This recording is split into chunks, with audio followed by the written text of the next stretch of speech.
yang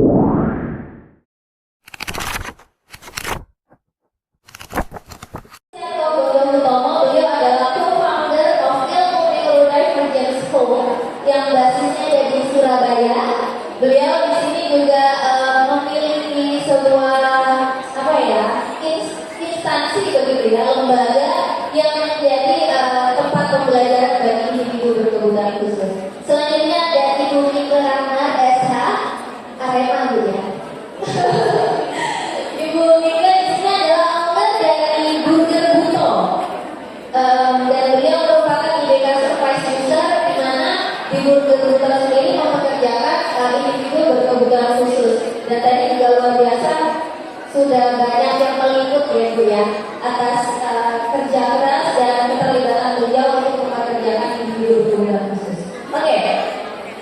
Mungkin pengenalan sudah dilakukan dan ini akan saya buat bergiliran itu Bapak Ibu untuk pertanyaannya. Jadi silakan mikrofonnya sudah ada satu persatu nanti bisa digunakan. Baik, yang pertama, jadi Bapak Ibu, ketika kita berbicara tentang individu berkebutuhan khusus, khususnya pekerja IBK di Indonesia, begitu ya, ini sudah menjadi sebuah topik yang sangat hangat gitu ya sekarang, karena memang cukup banyak sekarang individu-individu dan komunitas-komunitas yang sangat peduli terhadap hal tersebut. Ini sebenarnya tidak terlepas dari aturan. Sebenarnya Bapak Ibu, di aturan pemerintah itu sudah diatur dalam Undang-Undang Nomor 8 Tahun 2016 segala sesuatu tentang individu berkebutuhan khusus ada di sana. Jadi Bapak Ibu kalau misalnya nanti sempat gitu ya, silakan bisa download Undang-Undang Nomor 8 Tahun 2016 mulai dari definisi individu berkebutuhan khusus sampai hak-hak dan kewajiban di sana sudah ada. Nah, di dalam undang-undang tersebut mengungkapkan seharusnya ada 1% dari total pekerja di perusahaan itu yang berlatar belakang individu berkebutuhan khusus, dan 2% dari total pekerja di perusahaan pemerintahan itu seharusnya mereka adalah individu berkebutuhan khusus.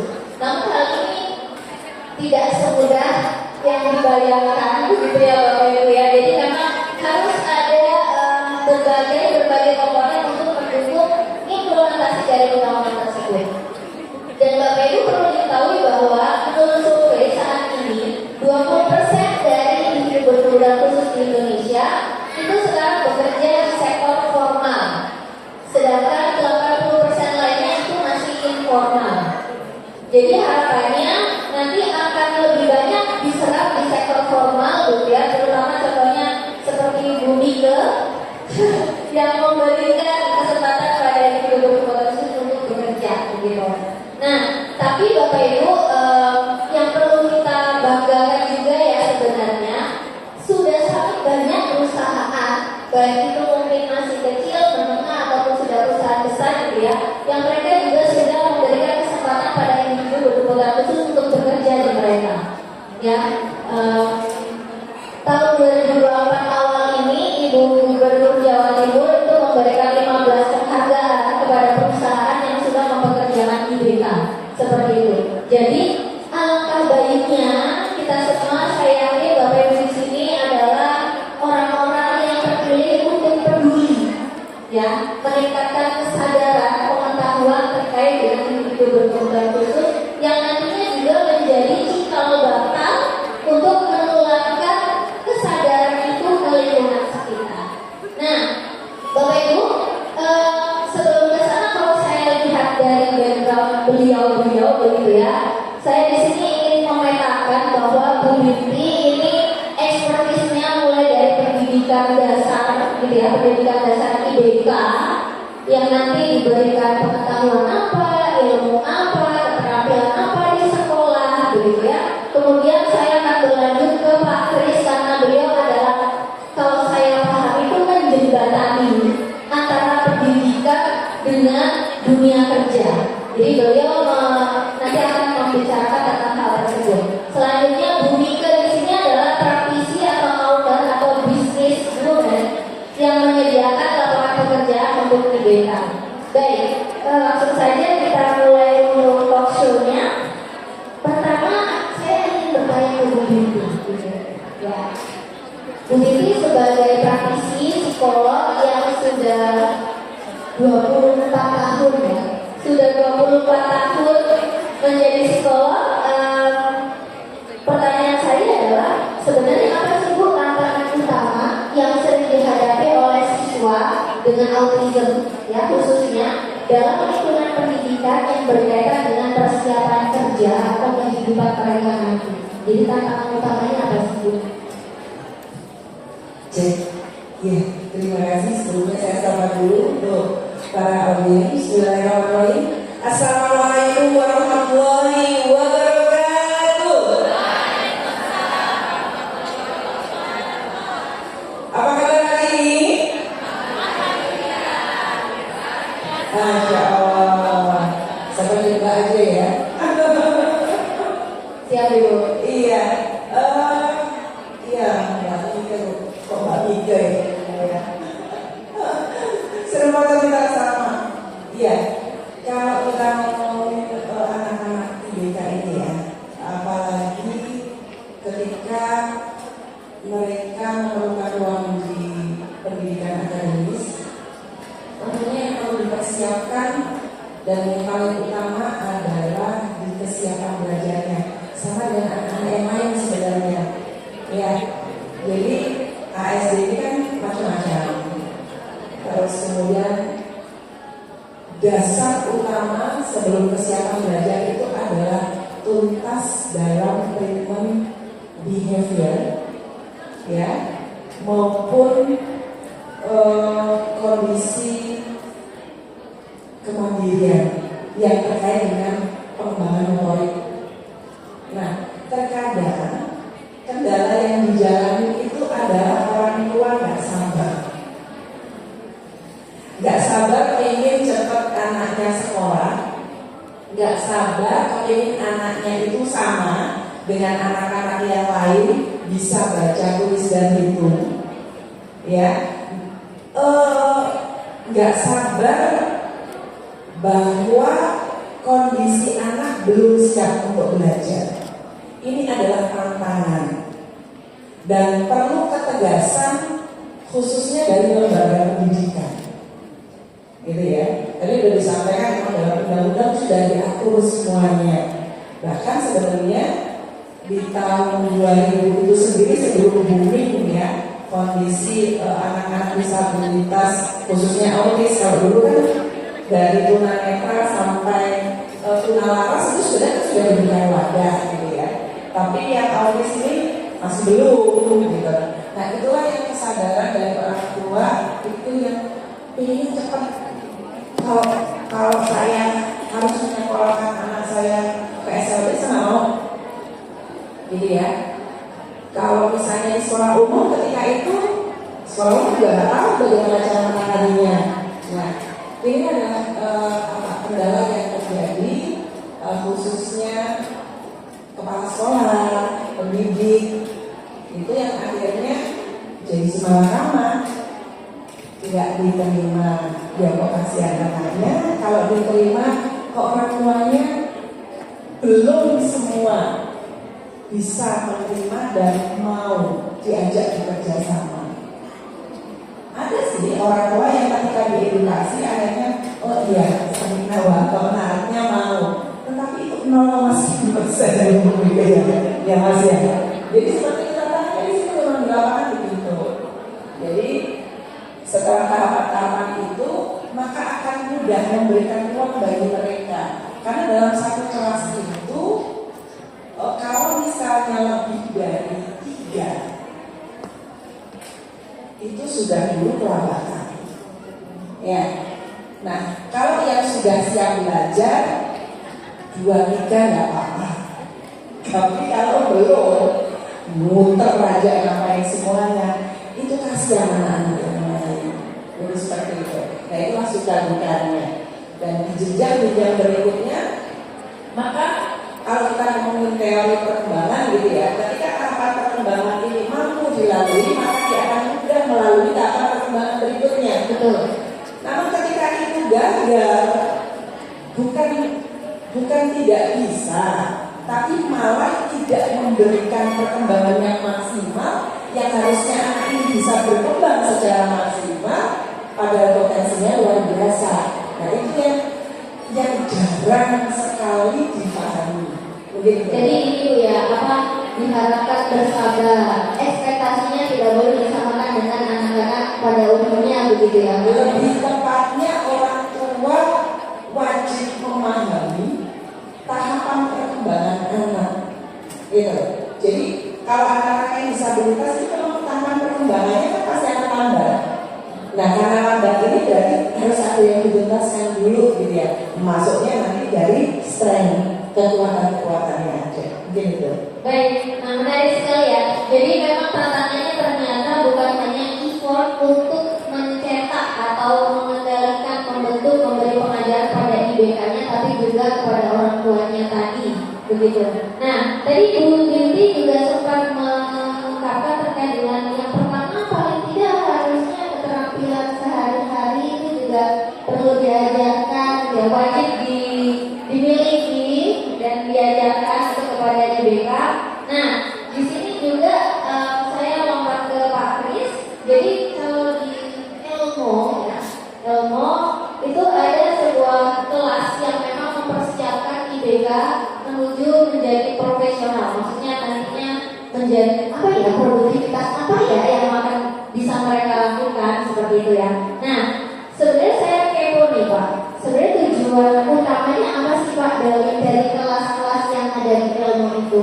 Mengajarkan apa sih, keterampilan apa sih? Apakah tadi misalnya kayak Bu Binti keterampilan daily-nya, sehari-harinya, atau ada keterampilan yang lain juga?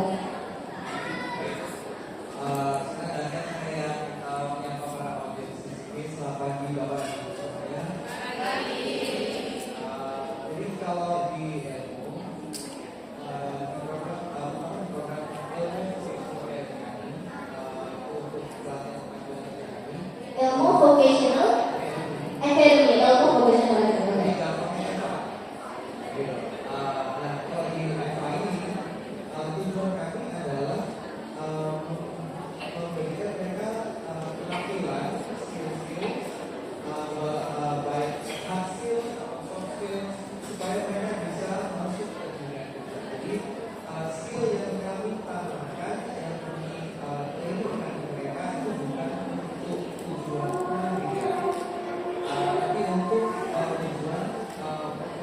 Persiapan kerjanya mereka, oke.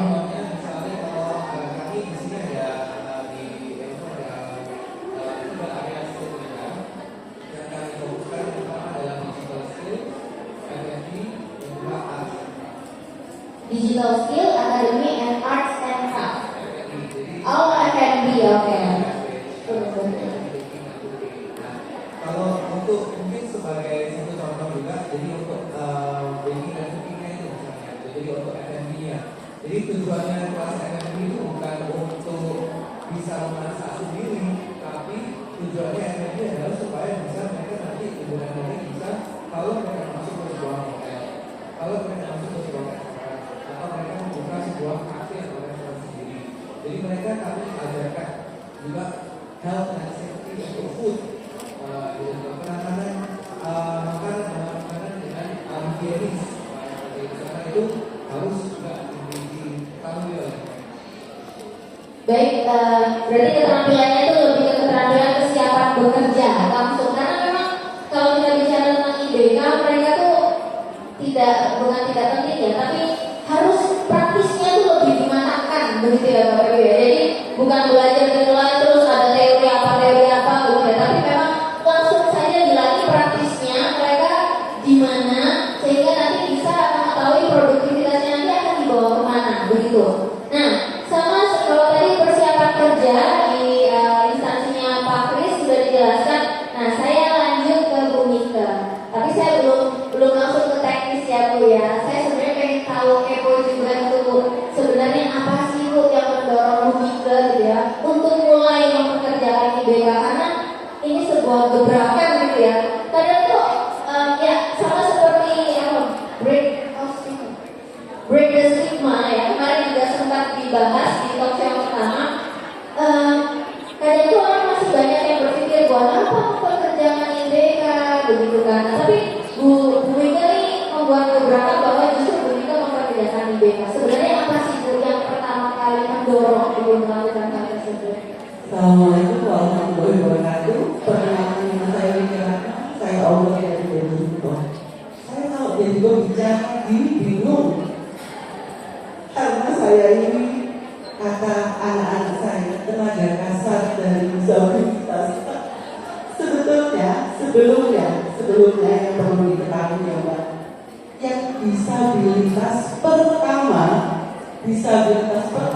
berguna pada saya.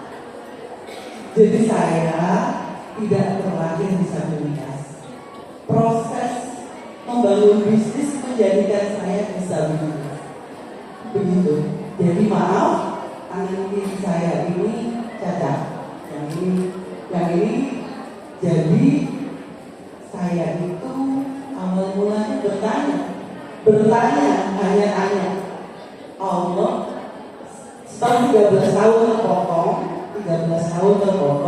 tiba-tiba kalau jari tangan jari-jari ini bengkak biru dan lain-lain.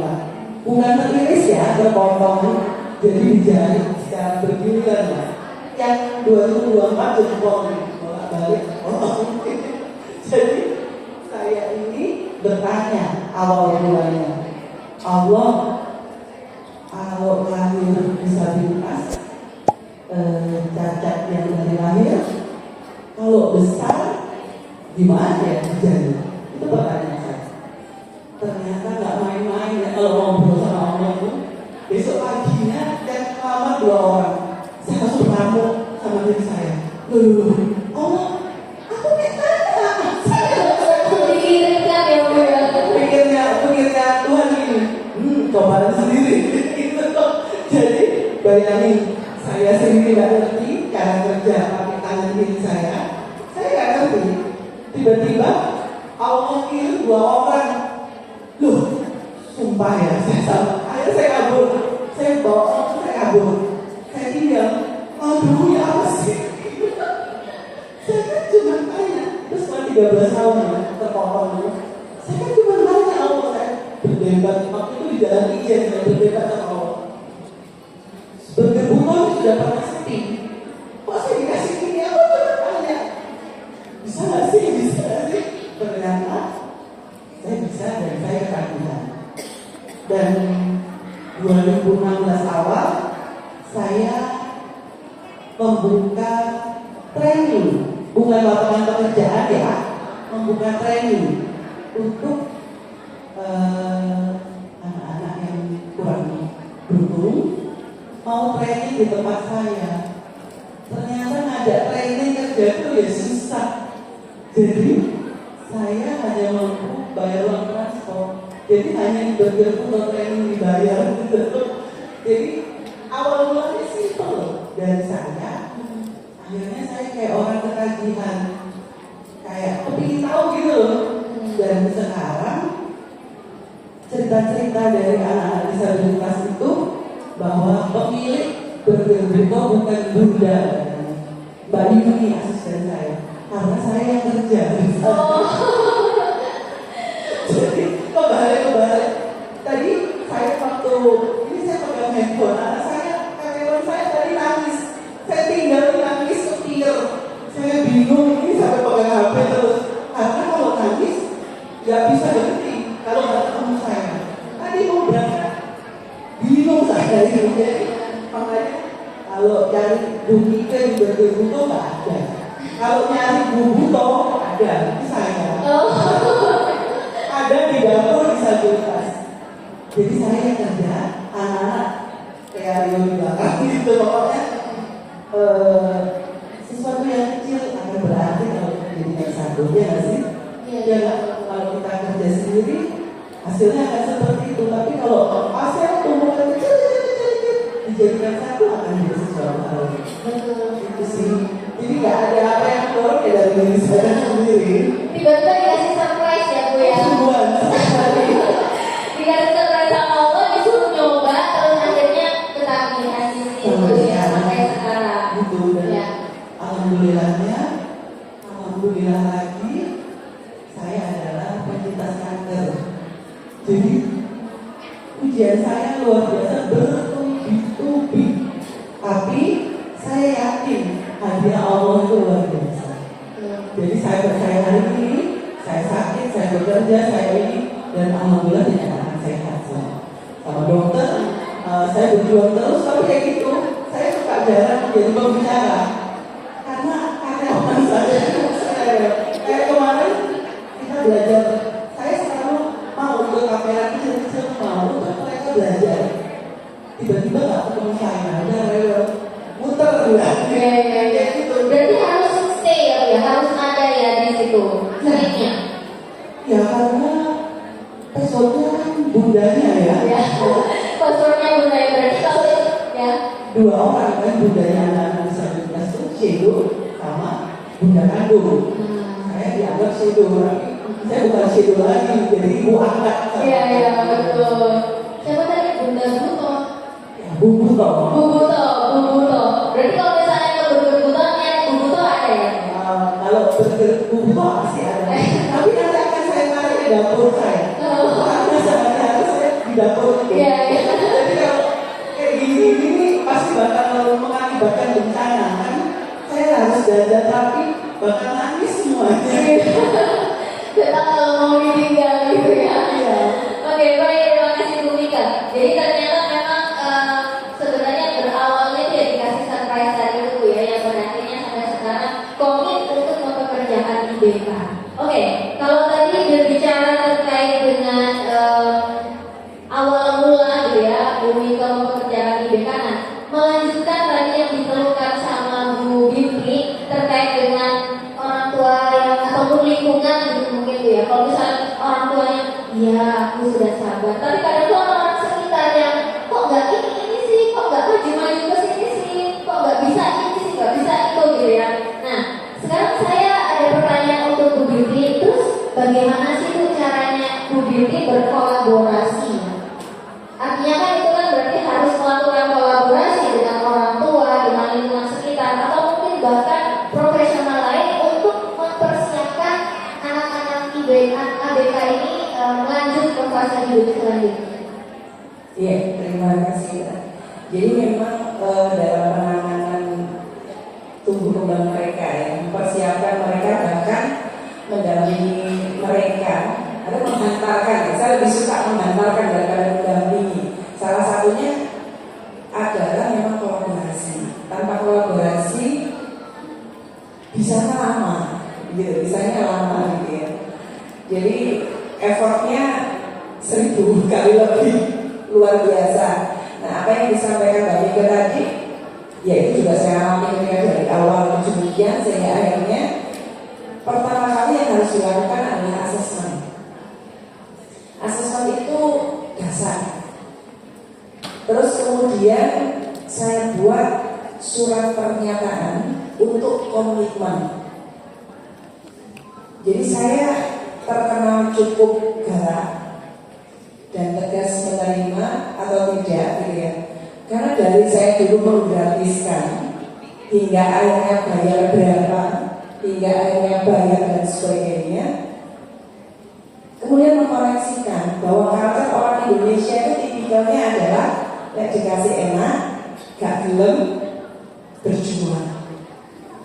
Jadi kolaborasi itu gak hanya sekedar kita kerjasama dengan berbagai pihak, tetapi mengkoneksikan bagaimana mindset atau persepsi yang ada di lingkungan atau culture yang ada. Sehingga ketika itu saya sampaikan, karena masih jarang ya, tahun 2001 itu lembaga atau yang menaungi ini jarang. Jadi ya hanya itu saja. Jadi komitmen awal itu sudah disampaikan. Sehingga kalau mau, ayo. Jadi perlu sokram juga orang tua itu untuk mikir gitu ya, mikir gak kita aja gitu. Saya bekerja, nanti kalau saya gak bekerja, terus yang membiayai anak saya siapa? Itu yang sering dilakukan. Kemudian penguatan atau edukasi ya, yang di sini dari kalau di Bali itu kan ada Banjar ya. Jadi mungkin kalau di sini mungkin ibu-ibu PKK atau apa gitu ya. Itu udah saya itu jadi perempuan panggilan gitu ya. Dipanggil sana sini, bahkan nggak dipanggil pun saya harus menjajakan diri saya untuk apa yang bisa saya berikan supaya ini orang tua anak itu bisa diwadahi gitu ya. Nah kalau di Bali itu anak-anak seperti ini masih stigmanya, makanya salah satu S1 saya itu ambil stigma, ya stigma masyarakat terhadap anak-anak seperti ini gitu ya. Maaf S2 saya Kalau yang S1 itu tentang ibu-ibu persib gitu ya. Nah, itulah yang mendasari saya ya akhirnya ada kalanya kita memang harus merangkul, ada kalanya mewadahi, ada kalanya ya harus tegas. Kalau disamaratakan nggak bisa, gitu loh. Ini tipikalnya orang tua yang bagaimana, yang ini bagaimana, nggak bisa disamaratakan dan pendekatannya pun harus beda-beda. Nah kalau saya sendiri yang bekerja kan susah, makanya perlu kerjasama juga dengan lingkungan sekitar. Ya, terus kemudian lembaga yang lain juga, lembaga yang lain yang mau, yang nggak mau jangan dulu didekati. Karena kalau kita paksakan, kita yang stres. Ya betul. Kesiapan mereka. Jadi ketika hal tersebut muncul, yang ada di dalam benak saya, bagaimana anak ini bertumbuh siap di masa depan, ya udah lakukan itu. Urusan nanti ijazah, urusan nanti bagaimana itu urusan nanti. Betul. Yang penting tertangani. Ya. Nah, jadi merangkul orang-orang yang satu visi, kemudian menjadikan komunitas, walaupun akhirnya saat bilang tumbuh berganti kembali, gitu, nggak apa-apa. Toh pohon pun juga begitu, kan begitu. Jadi kolaborasi itu sangat penting dan yang terpenting adalah komitmen. Karena komitmen ini adalah yang mendasari sehingga nanti Mbak Mika nggak stres kayak gitu lagi, gitu. Karena memang saya mau benar-benar menjadi saksi perjalanan anak dan orang tua dengan berbagai macam karakter, khususnya yang sudah besar. Dan di sekolah kami itu terkenal sebagai bengkel juga, Mbak. Karena Pak sudah shopping psikolog, shopping dokter kemana-mana, nggak ada hasilnya, mentok, akhirnya saya. Dan ketika kami progres, dari situ saya memainkan kerja sama ayo, enggak. Itu dia. Jadi memang harus dikondisikan sehingga nanti ada peran masing-masing di sini yang untuk memainkan. Kalau nanti dipukul sama rata, ya nanti saya males ya terus males, saya rajin tambah rajin, jadi seperti itu. Baik, jadi kalau ibaratnya sekarang tuh kayak bengkel ketok magic gitu ya. Di tempatnya Bu Binti. Ya, jadi memang dalam menyelesaikan masalah atau membuat anak-anak berkebutuhan khusus atau IBK tadi agar bisa produktif di masa depannya memang harus ada komitmen dari berbagai sisi. Jadi bukan hanya kayak Bu Binti, Pak Kris dan Bu Mika saja, tapi dari orang tua, bahkan mungkin pemerintah juga, bahkan mungkin kalau kita lihat psikolog, profesional, saintis, akademis itu juga harus terlibat di sana. Dan menurut saya memang yang paling pertama adalah ya dari keluarga, karena mereka yang ada di lingkungan paling banyak dengan mereka. Karena saya ada kasus siswa saya sekarang sudah almarhum ya. Sebenarnya potensi ketika datang itu saya melihat ini bisa dikembangkan. Jadi sudah ada contoh kasus nyata yang akhirnya bisa tuntas secara akademis sehingga menjadi insinyur. Ya, jadi dia sekarang lulusan teknik nuklir di ITB. Itu sudah beberapa tahun yang lalu gitu. Yang secara vokasional juga sudah menjadi entrepreneur juga ada. Jadi macam-macam. Bahkan yang nggak jadi apa-apa pun juga ada. Ya karena kondisi apa? Mindset orang tua, gitu. Karena bisa kalau sudah remaja itu Mas ya, Mbak Mika juga ngerasain ya. Kan orang tua nggak mikir ya, individu. Yang dipikirkan hanya sebatas ya akademis ya, kemudian nanti kerja bagaimana gitu. Bagian individu ini juga bagian PR gitu. Kalau nggak disiapkan dari awal. Saya baru ada masuk kemarin usia 14 tahun dan pernah asesmen.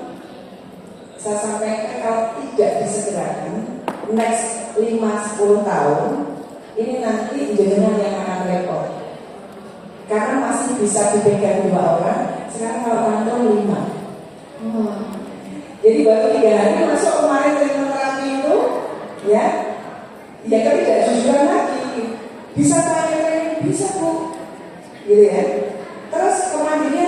bisa kemandirian apa? Kita juga komunikasi itu harus detail ya, jangan generalisasi. Kalau generalisasi kan jadinya persepsi gitu. Ternyata apa? Ya belum. Jadi kalau dia masih di lantai, ketika suruh bersihkan, mohon maaf kotorannya berlari timpukan ke terapisnya. Nah kalau tidak disiapkan seperti itu gimana? Karena ini kalau kerjasama itu nggak cuma hanya sekedar saja, tetapi harus all round situ. Ini contoh kecil aja. Ya. Baik, ya. Jadi memang pengajaran awal dan pembiasaan itu memang dari rumah, dan saya yakin Bapak Ibu di sini yang barangkali juga memiliki anak spesial gitu ya, saya yakin juga sudah memperjuangkan semaksimal mungkin gitu ya. Dan itu tadi dari ibunya juga akan ada hadiah indah yang sudah disiapkan sama Allah begitu ya. Baik, kita lanjut ke Pak Kris. Jadi Pak Kris, kalau misalnya karena memang sudah masuk ke sebagai instansi yang melatih IBK untuk siap bekerja gitu ya, yang ingin saya tanyakan adalah kalau dari Pak Kris sendiri bagaimana sih Pak caranya membantu anak-anak atau murid di sana untuk mengembangkan keterampilan sosialnya dan komunikasi, karena ini penting juga ya, selain keterampilan dasar kemandirian, komunikasi dan keterampilan sosial itu sangat penting, dan ini menjadi apa ya, PR bagi teman-teman autis khususnya. Silakan Bapak. Oke. Kalau di ilmu sendiri, seperti tadi saya sudah bilang, di ilmu kami juga tidak hanya mengajarkan hard skill saja, tapi kami juga mengajarkan soft skill.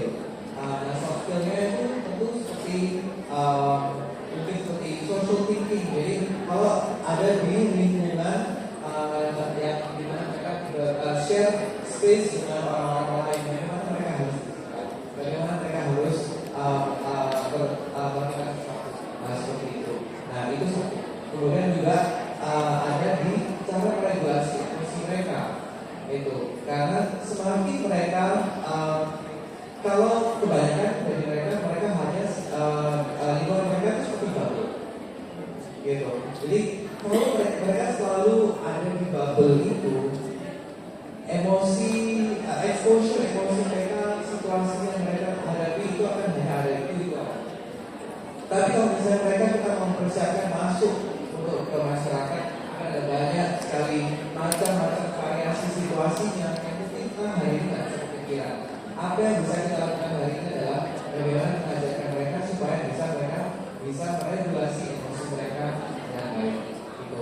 Itu adalah salah satu yang kami ajarkan juga di ilmu seperti itu. Dan satu hal yang saya juga terutama untuk sosialisasi ini, saya baru belajar juga minggu lalu. Minggu lalu saya ada kesempatan untuk melakukan Instagram live session dengan seorang neurolog. Jadi beliau memiliki umur sekarang 32. Beliau ini asalnya di Jakarta, tapi sekarang sudah tinggal dan juga kerja di Singapura. Beliau adalah seorang perempuan, umur sekarang berusia 32 tahun. Diagnosanya itu terlambat. Diagnosanya itu umur 22 udah diagnosa. Autisme level 2. Gitu. Nah, dia share ke saya waktu masih kecil, dia share satu pengalamannya. Dia punya tetangga barunya ada anak kecil gitu. Dan sama orang tuanya dia disuruh itu tuh main sama anak kecil itu main gitu.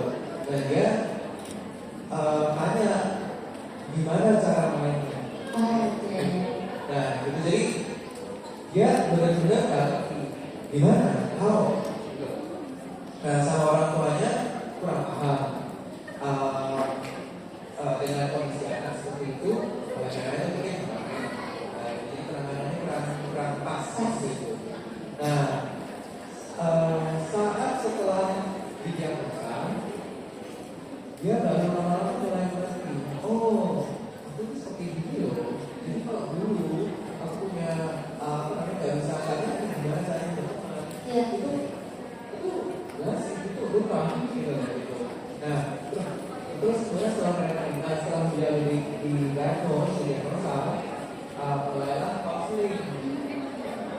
waktu konseling itu terapisnya bilang, ayo aja kamu kita ada sering-sering bersosialisasi aja, karena belajar pendapat, nanti lama-lama kan kebiasaan.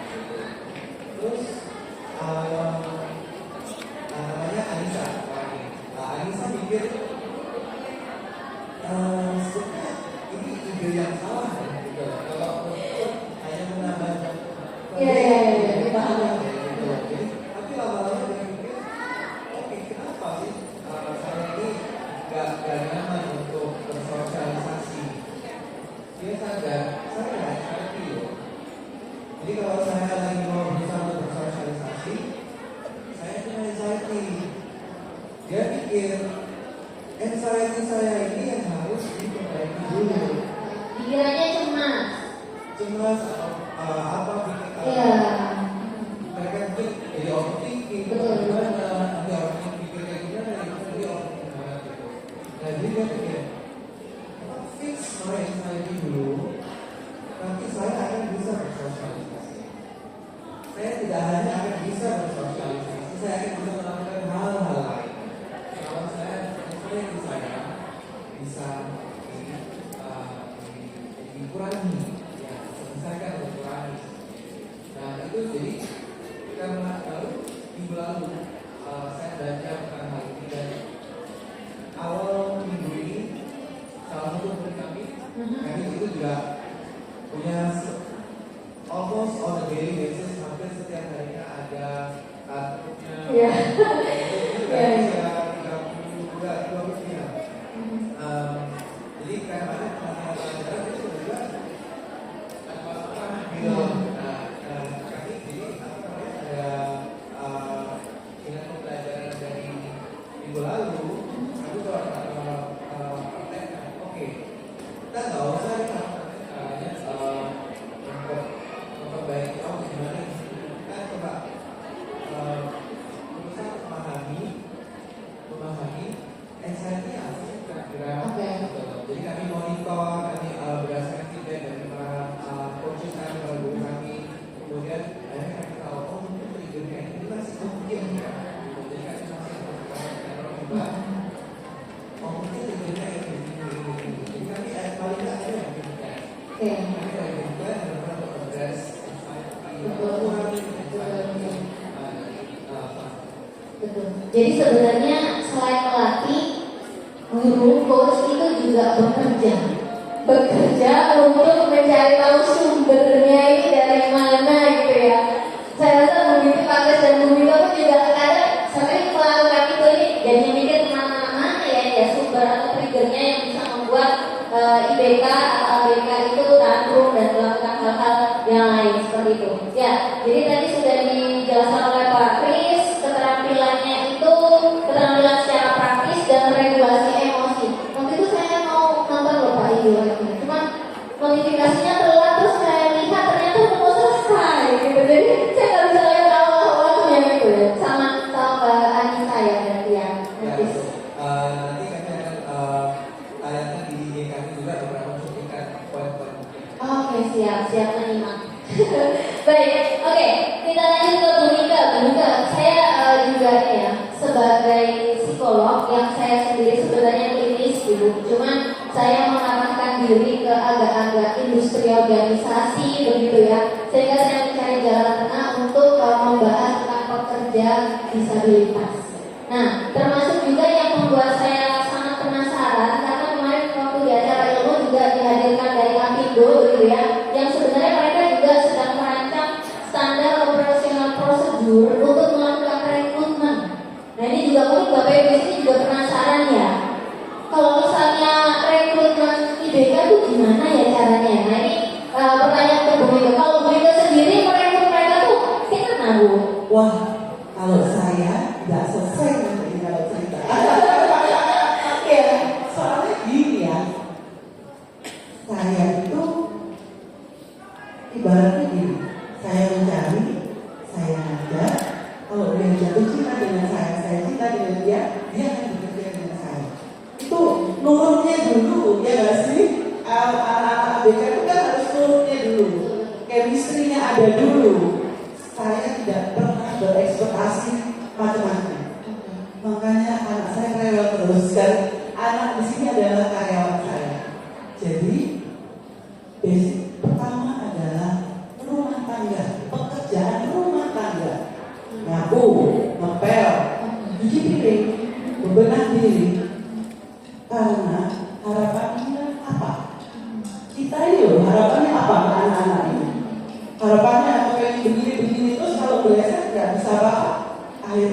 orang tua yang kecewa.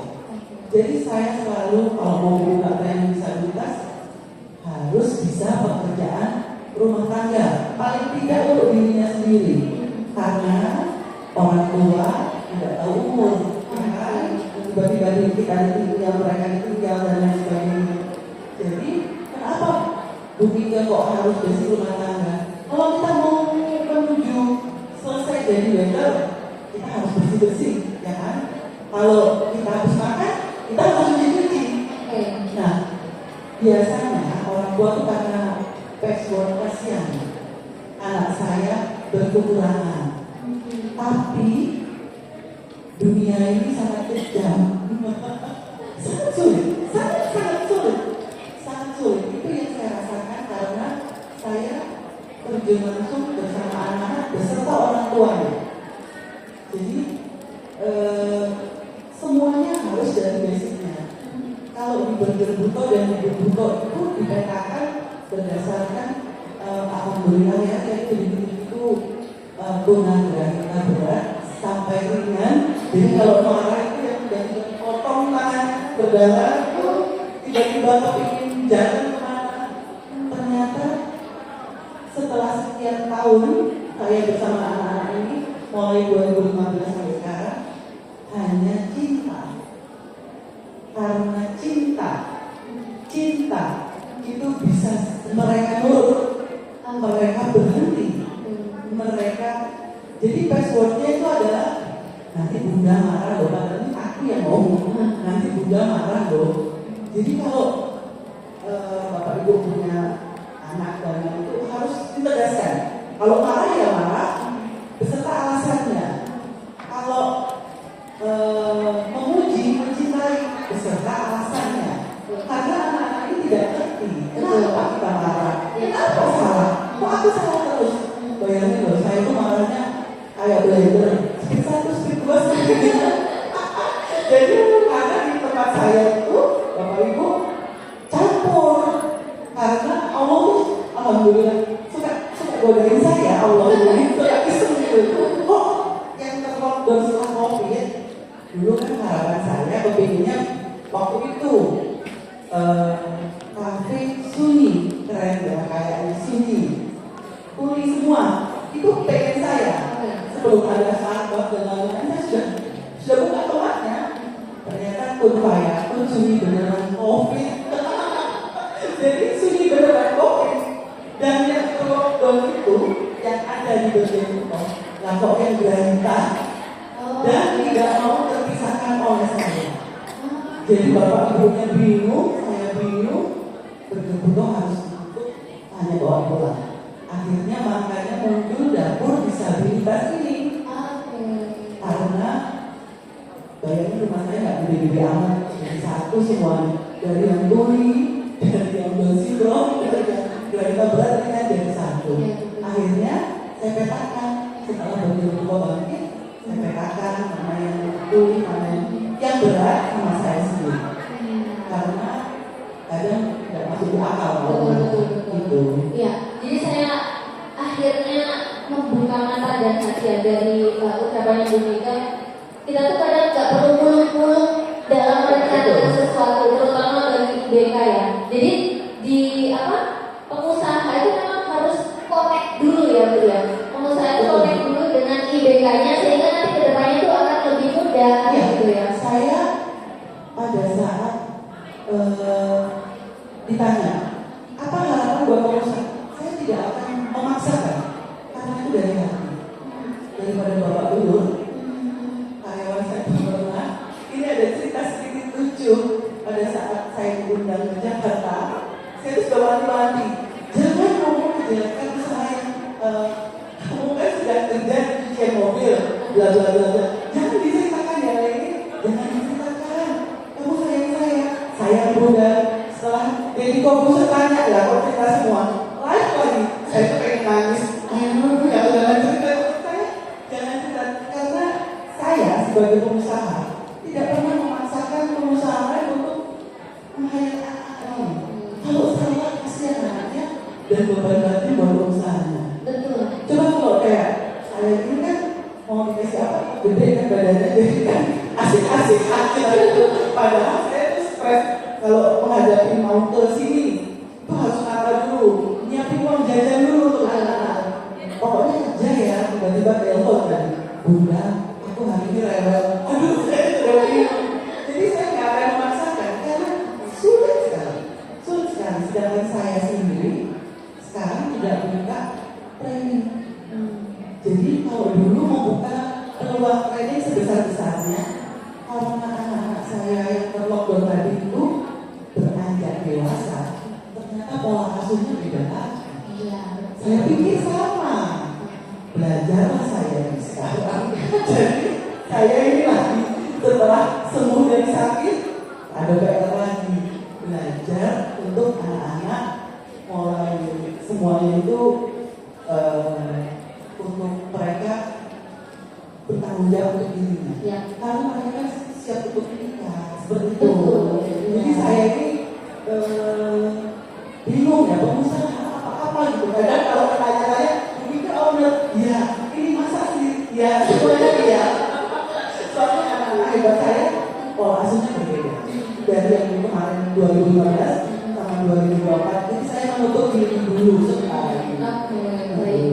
Ya, luar biasa. Jadi tugasnya bukan hanya sebagai owner, pengasuh juga, belajar juga ya sebagai siswa, karena kan belajar banyak terkait dengan perkembangan tadi juga. Oke, sebelum saya lanjut ke pertanyaan-pertanyaan saya selanjutnya, Bapak Ibu di sini mungkin ada yang ingin sharing, baik itu terkait dengan pendidikan siswa atau anaknya, atau mempersiapkan mereka untuk ke dunia kerja, atau bahkan mungkin ada yang sudah pernah tes kerja di mana, pengen share sesuatu, mau silakan. Bapak Ibu ada yang mau? Oke, silakan. Ibu yang depan ini terlebih dahulu.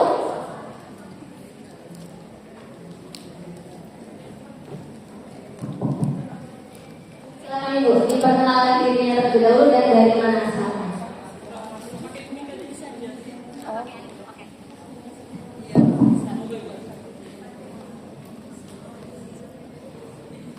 Bismillahirrahmanirrahim. Sebelumnya kami sampaikan terima kasih untuk kesempatan yang diberikan. Sebelum bertanya dan sharing, mohon izin untuk kasih pantun biar menghangatkan suasana yang paling Siap. Dokter cantik suka jus bayam. Belajar asik di UMM Autism. Kue talam di atas meja. Ada salam dari saya. Assalamualaikum warahmatullahi wabarakatuh.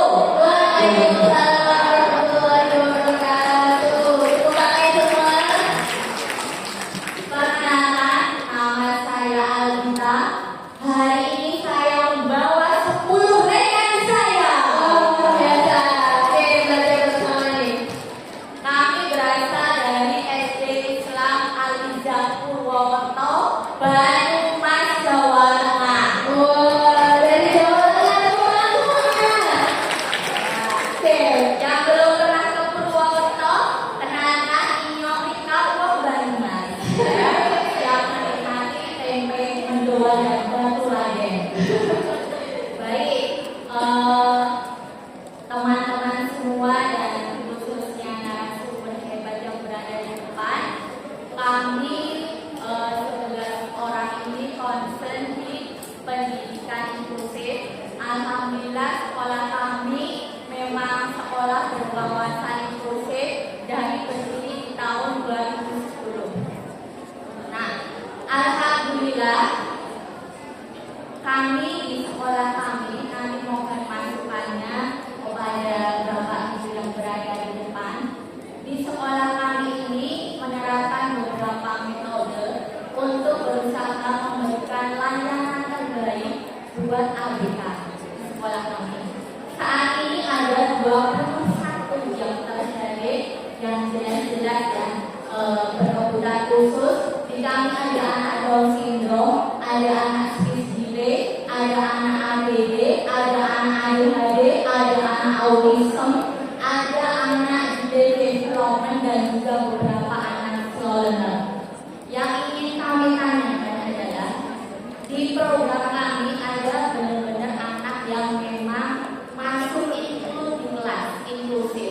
Kemudian di program kami juga ada kelas bersama. Setiap satu pekan sekali semua anak ABK dikumpulkan untuk mengikuti beberapa pojok kegiatan seperti yang disampaikan oleh Bapak CEO Nadia Elmo. Kami itu ada kegiatan hasil dan soft skill. Kemudian 1 bulan sekali kami ada program yang namanya belajar di rumah teman. Dan untuk menuju komitmen orang tua setelah asesmen seperti yang disampaikan Bu Jitri, ya, bahwa kami juga ada parenting khusus bagi orang tua ABK. Kemudian kami juga ada program untuk menuntaskan motor anak-anak kami dengan berenang 2 pekan sekali. Nah, di program lainnya kami juga menghadirkan para ahli, baik dokter, kemudian juga para psikolog. Nah, pertanyaan kami yang pertama adalah, apakah ada program pola kegiatan yang belum ada di sekolah kami untuk menyiapkan anak-anak tadi punya kesiapan daya dan siap menuju nanti kerja? Yang kedua, apakah sekolah kami skala prioritas yang pertama adalah 1. Punya rumah keramik sendiri atau justru tadi seperti BL? Mungkin itu saja yang dapat kami tanyakan.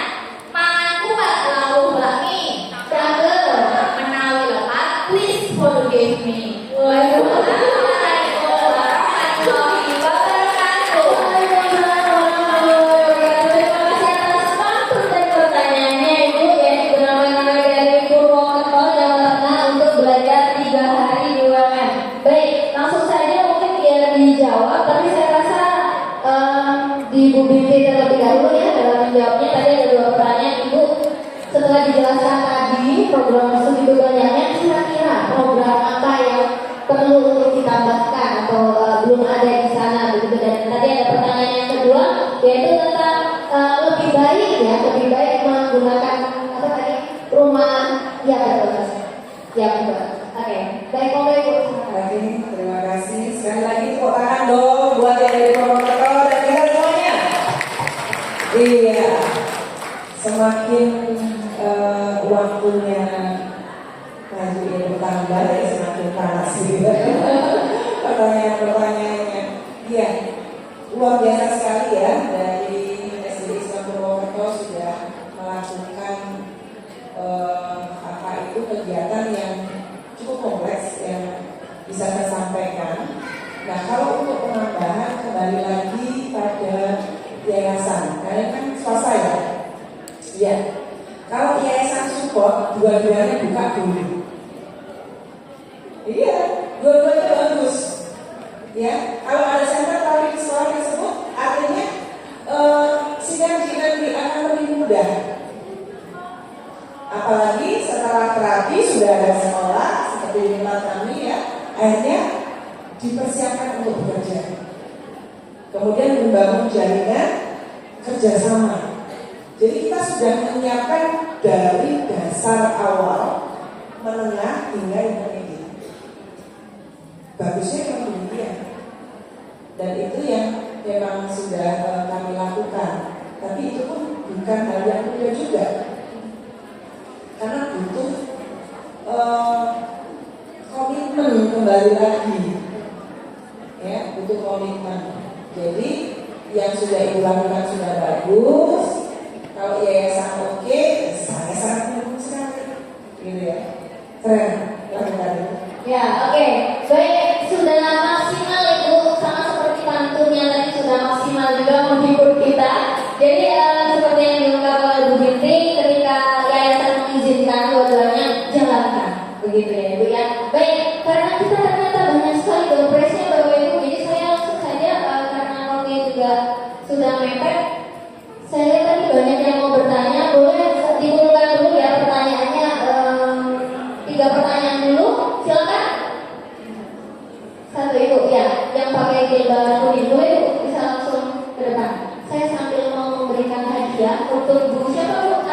Aldita atau Alvita ya tadi ya? Aldita. dapat hadiah Ibu dari kami atas perjuangannya datang dari Purwokerto. Oke. Ya silakan Ibu berjilbab kuning. Assalamualaikum warahmatullahi wabarakatuh. Waalaikumsalam warahmatullahi wabarakatuh. Saya ingin bertanya kepada Bu Bunda. Ibu adalah seorang pebisnis yang sukses. Ya. Di sini saya mau bertanya bagaimana Ibu membagi waktu untuk kegiatan sehari-hari, sedangkan Ibu sudah sibuk dengan anak-anak yang berkebutuhan khusus. Ya. Selain doa sabar, Ibu, selain doa sabar, kiat-kiat apa aja yang harus kita miliki agar kita bisa tetap menjadi pebisnis yang sukses, di samping tidak menelantarkan atau tidak menyampaikan anak-anak yang ABK tersebut. Terima kasih. Wassalamualaikum warahmatullahi wabarakatuh. Waalaikumsalam warahmatullahi wabarakatuh. Bisa langsung dijawab ya. Terima kasih Bu atas pertanyaannya. Jadi saya waktu saya sama karyawan sama disabilitas itu hampir 20 jam. 20 jam. Dan saya kerja mulai jam 8 pagi sampai nanti jam 9 malam itu menunggu yang ada di burger itu. Jadi kayak anak-anak yang suka rambut itu saya pasti standby. Tapi dengan caranya bisa berbagi waktu. Jadi kayak konsentrasi itu terpecah-pecah. Pada saat saya menjadi tukang masak di catering, saya kasih jam waktu diri saya. Saya harus selesai jam 8. Nanti jam 8 kalau ada yang lewat sudah saya tempelin di badan saya suruh peluk saya. Jadi saya kemana-mana dia akhirnya kan capek toh, lepas sudah mau rela lagi udah, ya udah ayo kerja seperti itu sehari-hari itu. Jadi jam 8 nanti saya urus bergebuto, kebetulan bergebutonya setengah 12 baru buka, karyawan datang setengah 11. Jadi itu ada juga anak-anak disabilitas di sana. Tapi mereka sudah pandai dan mereka bisa dilepas. Kalau yang dilepas saya kan tidak bisa. Jadi mulai pagi itu Bu, kita manajemen waktu. Manajemen waktu itu penting dan kita harus cukup istirahat dan sehat. Karena anak-anak ini luar biasa tenaganya. Kayak saya ke pameran hari ini di stand Burger Buto itu kalau ke pasar 15 kali. 15 kali itu tidak capek. Masih tanya, Bunda, mau beli apa kita? Saya sudah pingsan. Jadi yang penting itu memang manajemen waktu. Kita harus sehat. Jadi kalau mau berjumpa dengan Ibu Buto itu sangat susah. Karena apa? Saya ada jam olahraga. Saya pakai dasar olahraga dulu. Karena saya lagi sakit, saya sakit sampai dokter bilang kita kamu blessing ya kayak orang kena seneng gitu. Bukan seneng, karena anak-anak itu coba bayangin saya tuh lagi kemo di telepon, Bunda, anaknya suruh kerja, Bunda meluyur katanya gitu. Karena saya tidak ada pemahaman. Jadi saya pun sakit itu memanajemen diri saya sendiri. Saya harus lepas 3 hari saja. Saya harus bangun jam sekian. Saya harus itu karena anak-anak saya lebih kasihan daripada saya. Jadi itu semangat saya. Jadi intinya manajemen waktu itu. Dan Ibu harus sehat. Ya, sabarnya itu terus ada. Kalau Ibu neko, Ibu capek, nanti jadinya nggak apa-apa. Gitu. Oke, baik, terima kasih. Sehat fisik dan sehat mental ya Bu ya. Baik, satu pertanyaan terakhir. Ada, oke, silakan Ibu.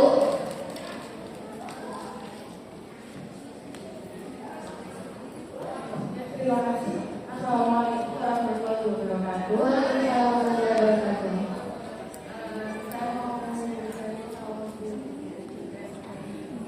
Jadi kebetulan kami di sekolah saya ada di Afrizal satunya KMM.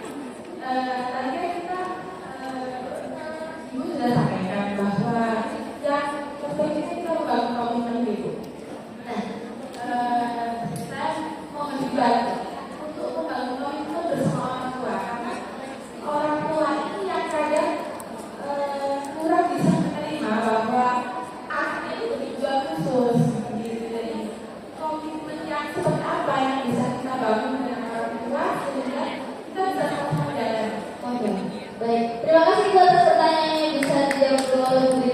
Iya, bagus sekali pertanyaannya karena ini menjadi bumerang. Ya, menjadi bumerang. Ya, komitmen seperti apa yang bisa dibangun untuk orang tua? Ini nyambung dari yang tadi saya sampaikan, ada kolaborasi tadi. Saya dulu berawal jadi guru TK. Ya, saya mengawali karir saya dari industri, maksudnya dari saya Inggris gitu ya. Awalnya industri gitu ya. Jadi saya itu juga sama kayak Mbak Ike gitu ya. Ketika saya nggak mau, saya melompat sedikit ya, saya nggak mau terjun di dunia pendidikan. Tapi pada saya top up di industri, semua dapat, ada kekosongan jiwa di situ. Dan doa saya satu, ya Allah, berikan saya pekerjaan yang mengingatkan saya dalam kematian. Dan ternyata itu kan balik lagi saya diadakan itu 2000 pun ini ada diagnosa ASD. Ibu bisa, saya nggak pikir saya cuma jawab bisa. Jadi sebenarnya ibu saya ini anak ASD ini yang sekarang sudah jadi psikolog ini. Ya, nah dari sekolah belajar, saya belajar apa? Karena basic utama itu adalah orang tua paham. Kedua orang tua anak tersebut ini sama-sama manajer dalam bank, tapi bank yang berbeda ketika itu. Awalnya didiagnosa oleh dokter Mei Budiman itu juga gak terima autisme opo. Karena tahun segitu gak ngerti itu apa, gitu. Terus diterapnya di Jakarta. Lokasi mereka domisili adalah di Denpasar. Dan ketika itu belum ada, saya belajar dari kedua orang tua tersebut yang awalnya tidak bisa menerima dan akhirnya yang mau tidak ada pilihan. Orang tua itu biasanya ketika semuanya sudah tidak ada akses, itu baru mulai. Oke, saya mau. Itu tadi yang saya bilang, terkadang harus disyakari. Ya betul. Tapi mungkin tadi kan ini kan dari kebanyakan dari klien yang di Denpasar ya. Jadi mohon maaf saya sebenarnya kepo juga. Kalau misalnya dari Pak Kris Surabaya gimana ya? Dari mungkin yang budaya yang berbeda, kira-kira cara membangun komitmennya gimana Pak? Kalau pengalamannya Pak Kris dengan orang tua siswa ini. Kalau ilmu tentu saja dan banyak juga beberapa orang tua yang ini aku udah kayak kasarannya Laundry. fix it gitu loh. Fix it, oke.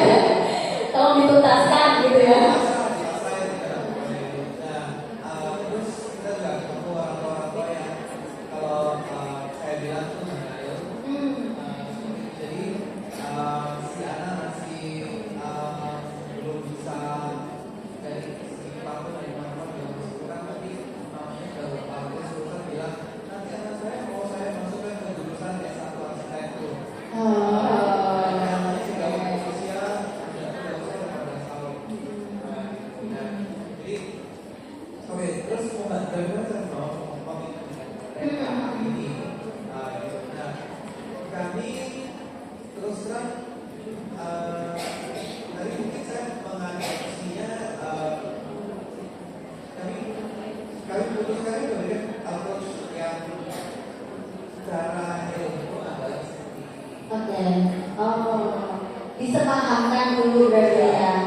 ilmu adalah seperti ini. Approach kami adalah seperti ini. Dan kami juga harus punya satu antara ilmu dan juga knowledge, kami juga harus punya Satu visi, betul. Jadi kalau misalnya goalnya sudah berbeda, memang berdasarkan pengalaman, kami juga susah mereka. Betul. Nah, tapi kalau yang sudah mereka dari mana untuk menjaga komitmen mereka, kami berusaha untuk bangun terus komunikasi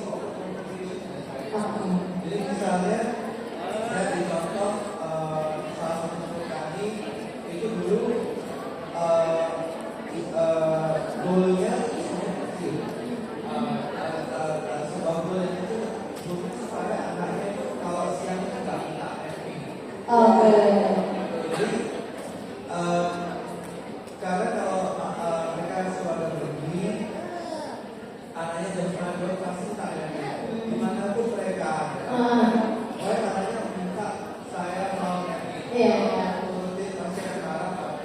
tidur siang. Ya, jadi itu akan susah kalau berbeda. Dan ilmu dengan orang tua kita kerjasama. Jadi dan kerjasama.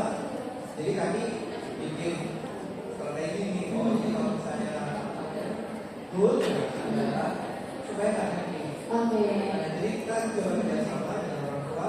Bagaimana supaya good segitu bisa Terpenuhi, baik, ya. dan setelah 1,5 minggu setelah kami mulai lakukan intervensinya itu kami sudah lanjutkan.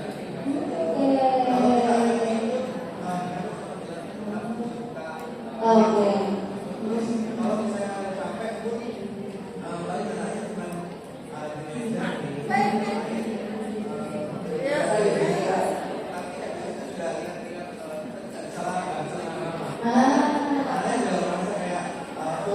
Iya, betul. Kayak gitu ya. Nah, tapi kembali lagi ke komitmen itu. Jadi ini dari hal-hal kecil yang bisa kita tunjukkan, informasi yang bisa kita tunjukkan ke orang tua. Itu di sana kita bisa membangun relationship trust dengan orang tua. Jadi orang tua sekarang kita sudah kalau misalnya art of negotiation gitu ya. Kalau dari orang tua dari pihak instansi, jadi orang tua pertama kita ini memberikan sesuatu walaupun kecil, tapi kita harus memberikan sesuatu. Nanti saat kita mulai meminta apa-apa, kalau komitmen lagi ini loh, Iya. ini loh, kita punya lebih banyak apa namanya space untuk bernegosiasi. Ya, jadi memang komitmen terus satu visi dan goalnya itu harus jelas. Itu mungkin bisa meringkas ini. Jadi karena waktu yang sudah membatasi ya, ini diskusinya sangat seru dan saya yakin Bapak Ibu di sini juga ingin bertanya lebih. Mungkin karena kita masih cukup banyak hadiah, saya mau bertanya nanti bisa dijawab dari terusnya masing-masing. Bapak Ibu, siapa yang bisa menjawab nanti bisa angkat tangan. Instansinya Bumika, tempat bisnisnya Bumika namanya apa? Coba angkat tangan. Silahkan Ibu. Burger Bumika. Terima kasih banyak Ibu. Ini saya juga sambil membagikan ke sini betul ya. Oke, selanjutnya untuk Pak Kris, instansinya apa namanya? Silakan. Elmo, oke silakan. Yang ketiga untuk Bu Binti. Siapa Bu? Apa nama instansi? Konsumen berbakat dan didisiplina dan lain. Waduh, lengkap sekali. Terima kasih Bu. Berikut ya, Ibu ini dompetnya kurang satu lagi. Bisa diserahkan ke Ibu Jilbab Kuning ya. Baik, terima kasih banyak. Saya sebagai moderator untuk talk show hari ini sangat senang sekali mendapatkan ilmu dari narasumber dan dari Bapak Ibu semuanya. Saya ucapkan mohon maaf jika ada salah kata dan sikap, dan saya ucapkan terima kasih sekali lagi untuk Bu Binti, Pak Kris dan Bu Mika atas kesempatannya sharing hari ini. Saya ucapkan wassalamualaikum warahmatullahi wabarakatuh.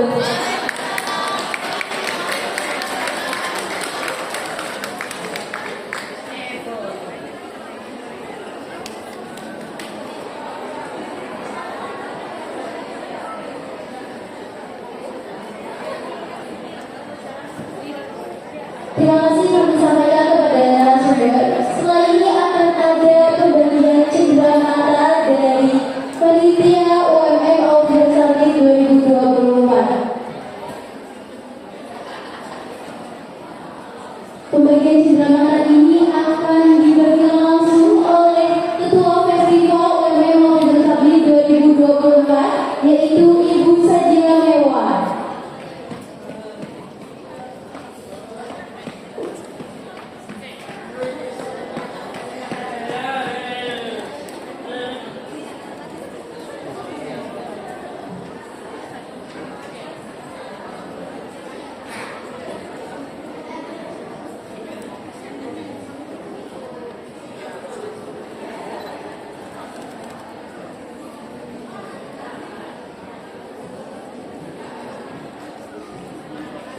Kemudian akan dilanjutkan dengan sesi foto bersama dengan narasumber